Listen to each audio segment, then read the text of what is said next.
Сәлем достар, бүгін біз қазақ халқының елден келе жатқан табиғи әрі пайдалы тағамы құрт жайлы айтып береміз. Бұл тек тағам емес, тұтас мәдениеттің бір бөлшегі. Құрт дегеніміз не? Құрт мал сүтінен дайындалатын, ұзақ сақталатын, тұзды әрі пайдалы сүт тағамы.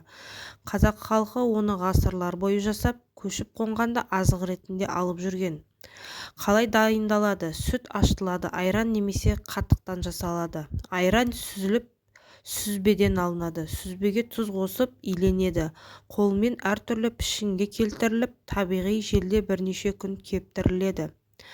Құрттың түрлері: ақ құрт, қатты ұзақ сақталады. Малта, жұмсақ әрі майлы. Сықпа құрт, жартылай кепкен.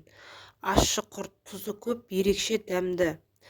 Құрттың пайдасы: табиғи кальций көзі, иммунитетті көтереді, асқазанды емдейді, шөлді басады, энергия береді. Құрт қазіргі заманғы суперфуд.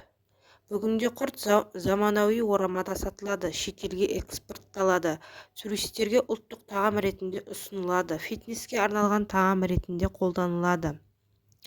Құрт жай ғана тағам емес, ұлттың болмысы. Осындай табиғи өнімдерді қолдап, дәстүрімізді ұмытпайық.